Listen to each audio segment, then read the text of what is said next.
Very good morning to all the students. Once again, we are coming to introduce a new topic of class 12 accountancy.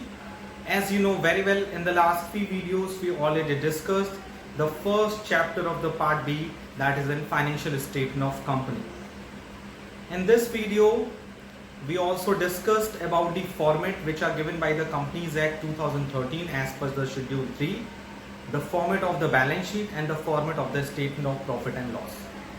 And we can see that how company prepare its balance sheet and a statement of profit and loss. So after completing the first chapter of part B, let's we move to the second chapter of the part B, that is a tool for financial statement analysis. It means what is the meaning of financial statement analysis, what are the tools which are used in the financial statement analysis, यानी financial statement analysis क्या होता है, financial statement analysis करने के लिए कौन कौन से टूल्स हैं, फाइनेंशियल स्टेटमेंट एनालिसिस कितने तरह से होता है और इनके डिफरेंट ऑब्जेक्टिव्स क्या हैं, ये पूरा थ्योरेटिकल चैप्टर्स है और आज के इस वीडियो में हम लोग इन्हीं सारे पॉइंट्स पे डिस्कस करेंगे. So without creating any delay, let's we start the today's chapter, today's topic, that is in tools for financial statement analysis.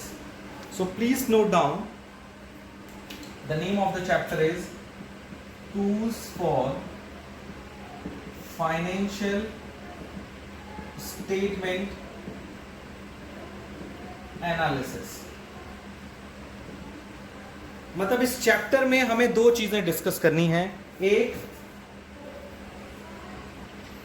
so in this chapter, firstly we discuss what is the meaning of financial statement analysis. What is the meaning of financial statement analysis? And number two, what are the tools by which we can easily analyze the financial statement? So इस दोनों chapter में, मतलब ये जो chapter है, it is a combination of the meaning, objective and the types of the financial statement analysis, and also we discuss in this chapter what are the tools for financial statement analysis. So सबसे पहले हम discuss करेंगे what is the meaning of financial statement analysis. So please note down, financial statement analysis का मतलब क्या होता है? इसका मतलब होता है critical examination of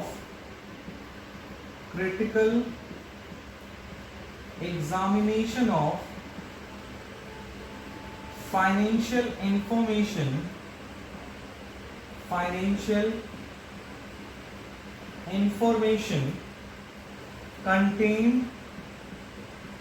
contained in the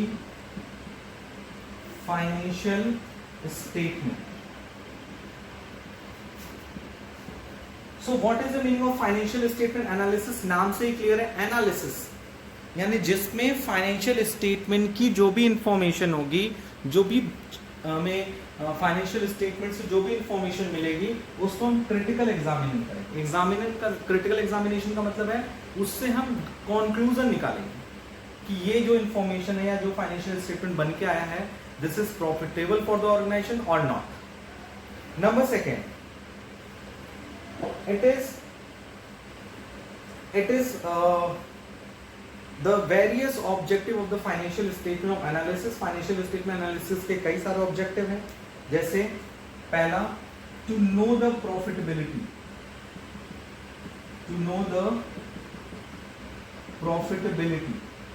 हम ऑर्गेनाइजेशन की प्रॉफिटेबिलिटी मेजर कर सकते हैं. To know the financial strength, हम बिजनेस के फाइनेंशियल स्ट्रेंथ मतलब मजबूत फाइनेंशियल रूप से वो स्ट्रेंथ है कि नहीं है, फाइनेंशियल रूप से स्ट्रांग है या नहीं है, इन सारी चीज़ों को हम क्या करते हैं, डीपली एनालाइज करते हैं या डीपली हम लोग क्या करते हैं, उस पर स्टडी करते हैं. So the basic meaning of the financial statement analysis मतलब फाइनेंशियल स्टेटमेंट में जो भी इंफॉर्मेशन कंटेन है उनको क्रिटिकली एग्जामिन करना, उससे प्रॉफिटेबिलिटी पता करना, उससे फाइनेंशियली स्ट्रेंथ पता करना, to know the solvency business की सॉल्वेंसी पोजीशन चेक करना।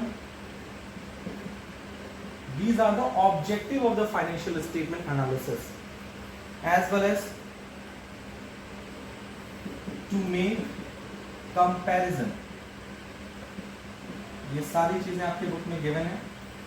With the help of the financial statement analysis, हम क्या कर सकते हैं, फाइनेंशियल स्टेट को कंपैरिजन कर सकते हैं। कैसे कंपैरिजन कर सकते हैं? There are two types of the comparison, inter comparison और इंट्रा कंपैरिजन। इंटर कंपैरिजन में क्या होता है कि जब हम क्या करते हैं, दो फर्म्स के बीच में कंपैरिजन करते हैं, यानी एक फर्म दूसरे firm number 1 with the compared with the firm number 2, यानी फर्म नंबर 1 की जो फाइनेंशियल स्टेटमेंट है उसको हम कंपेयर करेंगे with the firm number 2 financial statement. Intra firm में क्या होता है कि एक ही फर्म एक ही रहेगी, लेकिन वो अपने क्या करेगी, पास्ट ईयर और फ्यूचर ईयर, मतलब करंट ईयर और पास्ट ईयर प्रीवियस ईयर के बीच में कंपैरिजन करेगी, तो उसको इंट्रा फर्म कंपैरिजन करेंगे। So with the help of financial statement analysis हम फर्म के फाइनेंशियल स्टेटमेंट को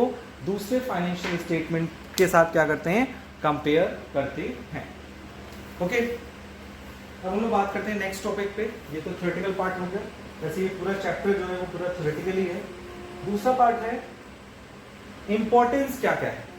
ये तो एडवांटेजेस हो गए। Importance for the different users, you know very well they are basically two users of accounting information, internal and external.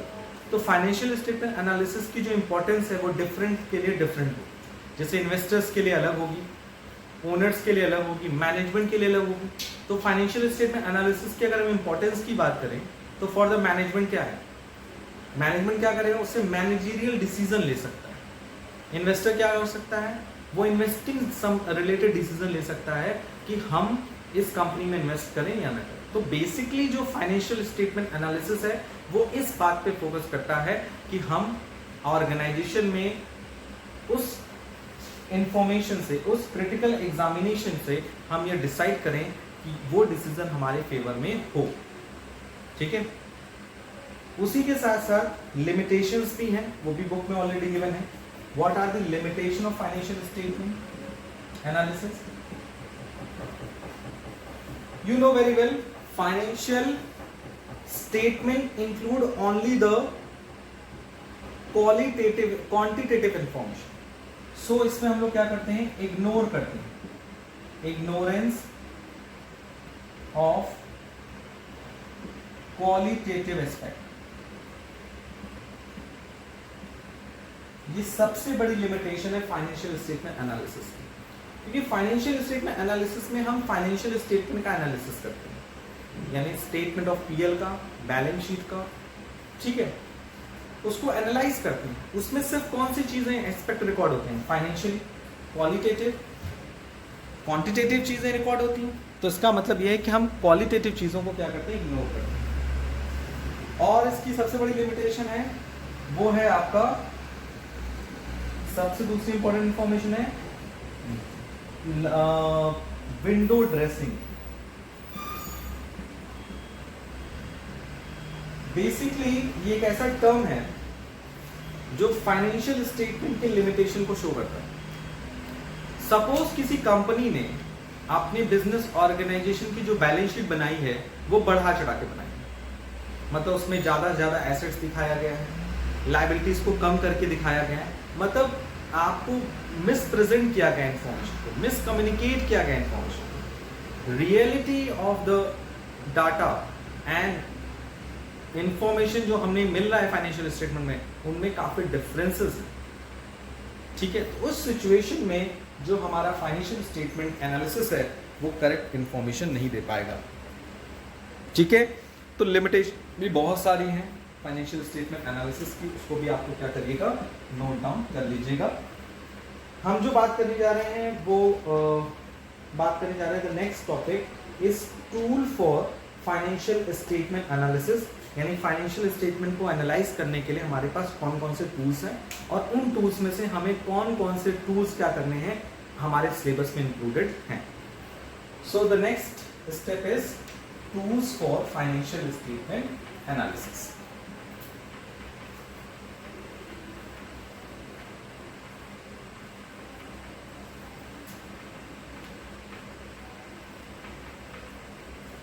Okay, so let's we move to the next topic.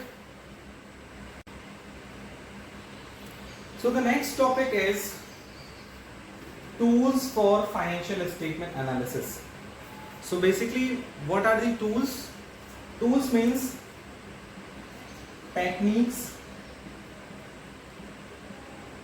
adopted for analysis of financial statement,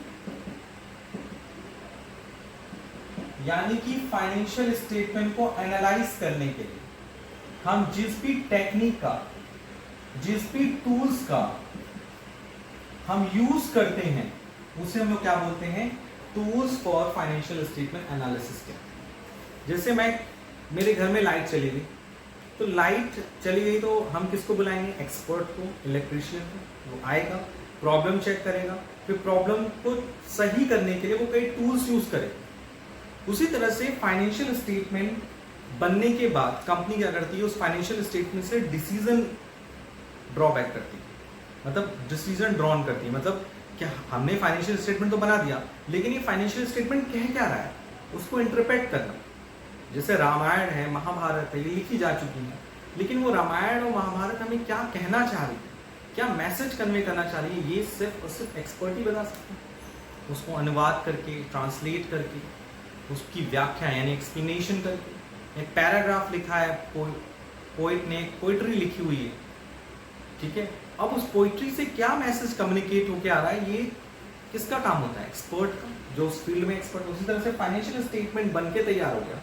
अब वो financial statement क्या कहना चाह रहा है, क्या बताना चाह रहा है कि कंपनी की प्रॉफिटेबिलिटी क्या है, कंपनी की पोजीशन कैसी है, कंपनी की इनकम कैसी है, कंपनी का फ्यूचर में क्या स्टेटस है, ग्रोथ रेट क्या है, ये कैसे पता चलेगा? ये पता चलेगा with the help of the financial statement analysis. और इस एनालिसिस को करने के लिए कई टूल्स हैं हमारे पास, मतलब कई टेक्निक्स हैं जिससे हम फाइनेंशियल स्टेटमेंट को बुलवाते हैं, कहते हैं तुम बोलो, बताओ हमको। वो एक्चुअली बोलते नहीं है, लेकिन हम उनसे क्या करते हैं? Result draw. So this is called tools for financial statement analysis.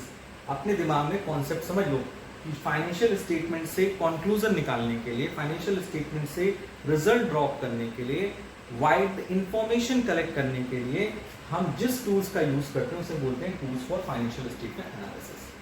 अब रही बात कौन कौन से टूल्स यूज करते हैं, तो टूल्स बहुत सारे हैं। अगर मैं नाम लेने बैठूंगा तो शायद पूरी क्लास खत्म हो जाए। टूल्स मतलब हर छोटी छोटी चीजें भी टूल्स हैं, लेकिन जो बेसिकली टूल्स होते हैं जो आपके क्लास में सिलेबस में है, उसमें comparative statement, common size statement,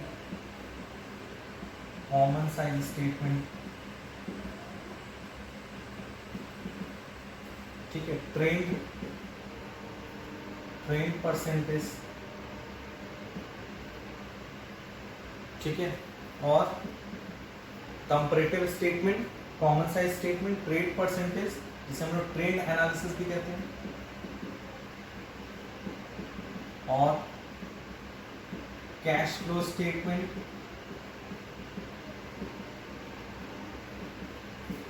fund flow statement,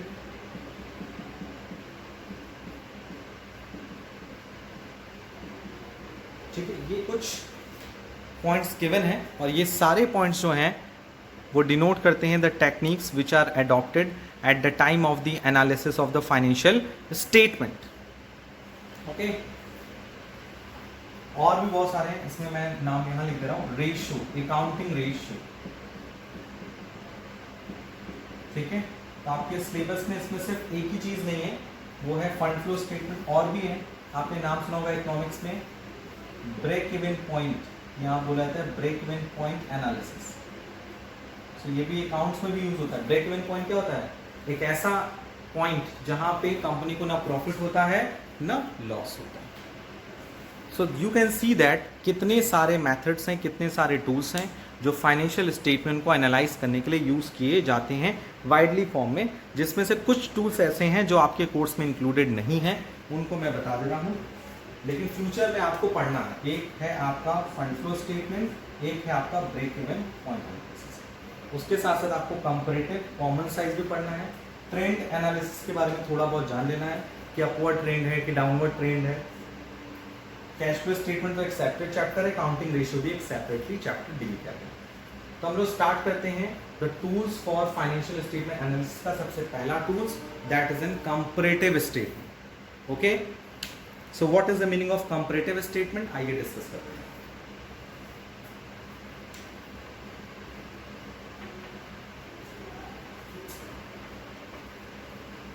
पहले हम सबकी डेफिनेशन डिस्कस करेंगे, फिर उसके फॉर्मेट्स डिस्कस करेंगे, ठीक है। उसके बाद हम लोग किस पे चलेंगे, प्रैक्टिकल अप्रोचेस पे मूव ऑन करेंगे। तो पहला टूल है आपका comparative statement of financial statement analysis. So what is the meaning of comparative statement? Comparative statement मतलब it refers to the comparative study, it refers to the comparative study of components of balance sheet and statement of profit and loss over a period of 2 or more years,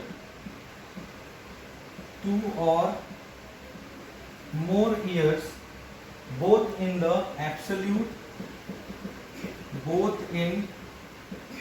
absolute and percentage form.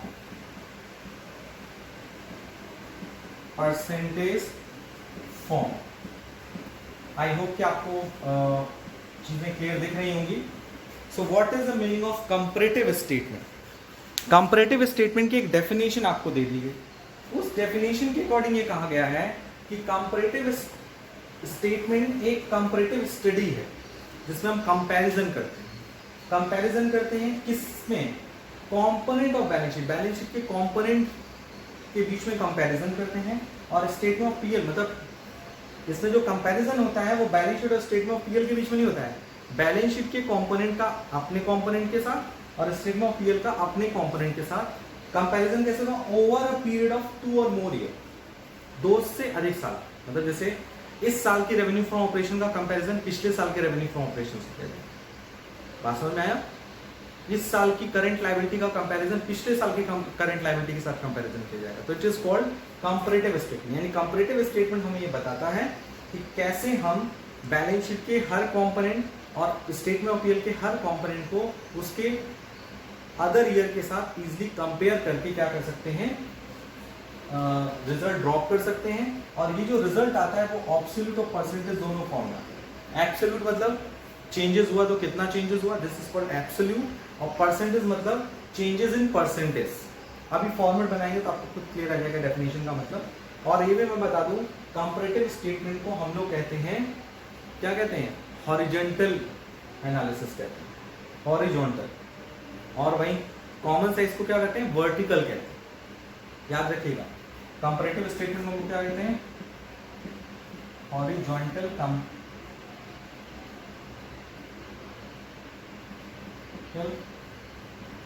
Comparison कहते हैं, ठीक है। और generally जो comparative statement होता है वो intra firm comparison के लिए यूज होता है। इंट्रा फर्म कंपैरिजन क्या होता है, बताने की जरूरत नहीं है। जहां एक कंपनी अपने करंट ईयर के डाटा को प्रीवियस ईयर या बेस ईयर के साथ कंपैरिजन करती है। और इंटर फर्म क्या होती है, 2 फर्म के बीच में कंपैरिजन, ठीक है। तो उसमें 2 फर्म के बीच में कंपैरिजन नहीं होता, एक फर्म ही रहेगी अपने प्रीवियस ईयर के साथ क्या करेगी, अपना कंपैरिजन करती है। चलिए इसके फॉर्मेट पर डिस्कस करते हैं कि कंपैरेटिव स्टेटमेंट में कौन कौन से स्टेटमेंट बनाए जाते हैं। Under the comparative statement there are 2 types of the statement are included. Comparative statement में कितने स्टेटमेंट प्रिपेयर किए जाते हैं, 2 टाइप्स ऑफ कंपैरेटिव स्टेटमेंट। तो पहला टाइप है कंपैरेटिव स्टेटमेंट का, that is an common, that is an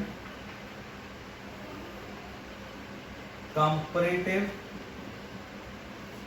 balance sheet. दूसरा है comparative statement of profit and loss. So how many types of comparative statement? There are two types of the comparative statement, comparative balance sheet and comparative statement of profit and loss. तो इन सब के format को हम लोग discuss करेंगे, क्योंकि हम लोगों ने बैलेंस शीट और statement of profit and loss के फॉर्मेट को सेपरेटली डिस्कस कर लिया है, और उन फॉर्मेट में ही एडिशनल कॉलम्स बनते हैं जिसे हम कहते हैं कंपैरेटिव स्टेटमेंट ऑफ पीएल या comparative balance sheet. Okay, so let's we move to the first format which are covered under the comparative statement, that is a comparative balance sheet.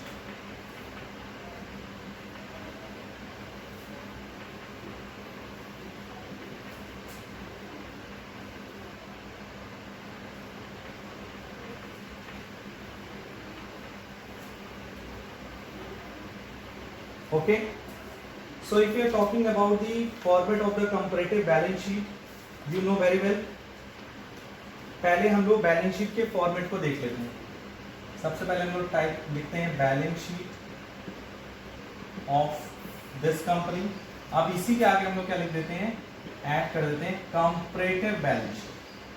Comparative balance sheet of this कब बना रहे हैं, as, eight या as on word का use करते हैं।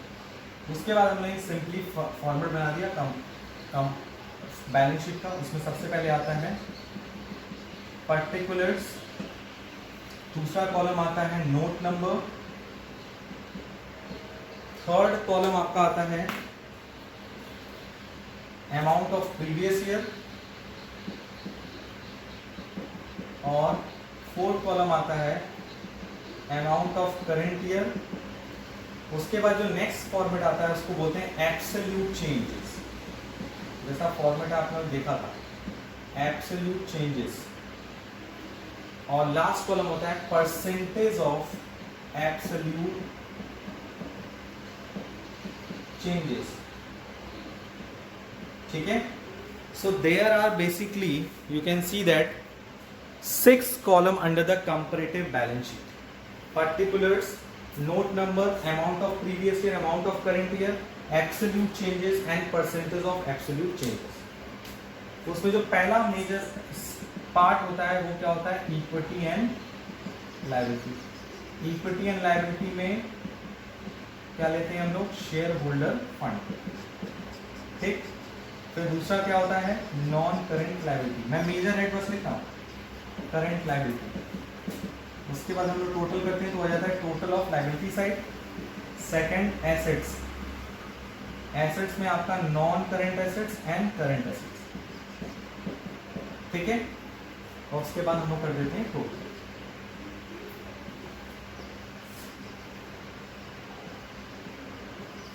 ये हमने एक रफली फॉर्मेट बना दिया ऑफ द बैलेंस शीट। अब इसी में कुछ चीजें एडिशन करते हैं।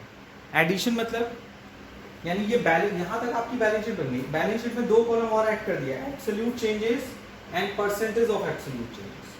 हर आइटम्स का shareholder, non current liability, current liability, non current, सबका एब्सोल्यूट चेंज और परसेंटेज ऑफ एब्सोल्यूट चेंजेस भी निकालना हर आइटम का, चाहे वो टोटल ही क्यों ना हो। सो what is the meaning of absolute changes? Absolute changes का फॉर्मूला है, एब्सोल्यूट चेंजेस मतलब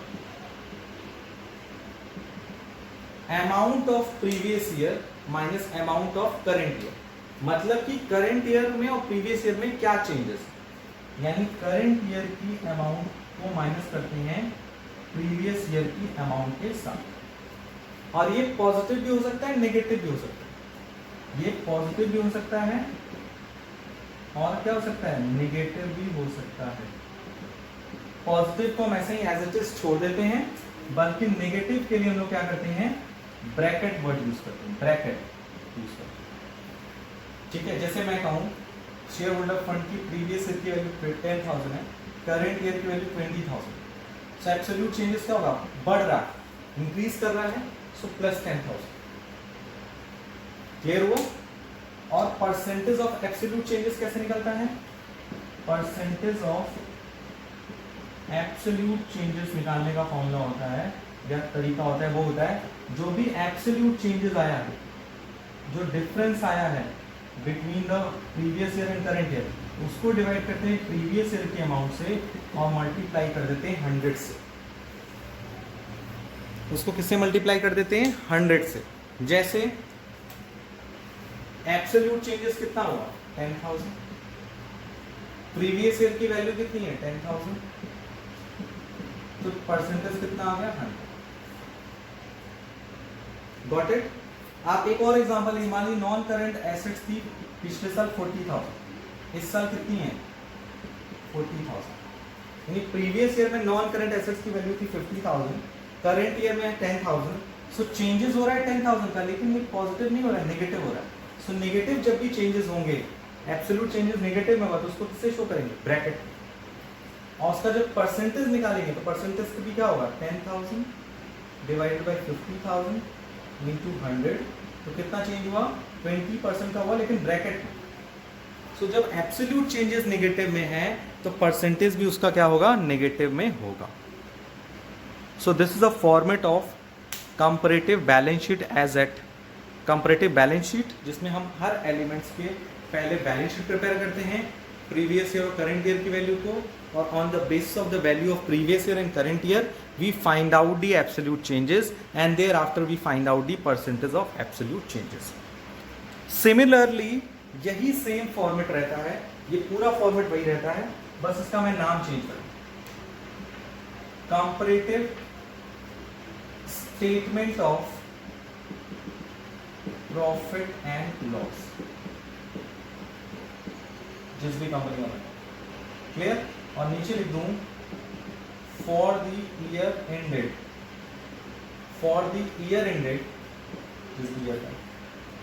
हेडिंग सेम रहेगी, particulars, note number, previous amount, current year amount, absolute changes, percent of. Heading will be same, but अब items change हो जाएंगे। You know very well, जब भी हम स्टेटमेंट ऑफ पीएल बनाते हैं तो उसका जो फॉर्मेट होता है which are different from the balance sheet. Yes sir, यही डिफरेंशिएट आपको करना है काम बैलेंस शीट के फॉर्मेट में और पीएल के, यानी स्टेटमेंट ऑफ पीएल के फॉर्मेट। और यही डिफरेंशिएशन है भी, और कुछ यूनिक डिफरेंशिएशन नहीं है उनके बीच में।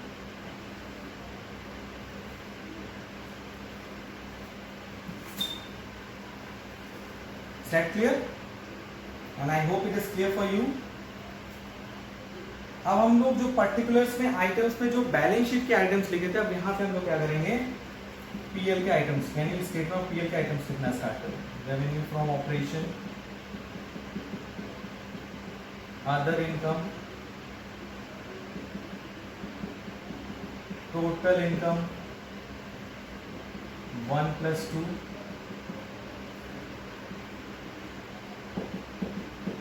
ओके। फिर उसके बाद एक्सपेंसेस, एक्सपेंसेस के बाद उसका टोटल करने के बाद you know very well expenses में कई क्राइटेरिया हैं, cost of material consume, change in inventories, हाँ, purchase of stock in trade, depreciation amortisation, finance cost, employ benefit expenses, other expenses. उसके बाद फिफ्थ पॉइंट होता है profit before tax. Profit before tax कैसे निकलता है, 3rd - 4th, टोटल इनकम में से एक्सपेंस को माइनस कर देते हैं, आ जाता है प्रॉफिट बिफोर टैक्स। फिर 6th पॉइंट होता है टैक्स। फिर 7th पॉइंट होता है profit after tax. Profit after tax कैसे होता है, प्रॉफिट बिफोर टैक्स में से जब हम क्या माइनस कर देते हैं, जब हम डिडक्ट कर देते हैं टैक्स, तो आ जाता है प्रॉफिट आफ्टर टैक्स। और उसी तरह से इसमें भी एब्सोल्यूट चेंजेस निकालना होता है। एब्सोल्यूट चेंजेस मतलब कितना चेंजेस हुआ, करंट ईयर की वैल्यूज को प्रीवियस ईयर की वैल्यू से डिडक्ट करते हैं। पॉजिटिव में आता है तो एज इट इज लिखते हैं, नेगेटिव में आता है तो ब्रैकेट में लिखते हैं। और फिर उसका परसेंटेज, परसेंटेज कैसे, absolute changes divided previous year into 100। तो this is a all about the first tool of the financial statement analysis, that is a comparative statement of profit and loss and comparative balance sheet. So I hope it is clear for you, and आज के लिए इतना ही. So please note down all the format in your copy properly. Next video में हम उसके numerical questions के साथ discuss करेंगे. Thank you. Thanks a lot.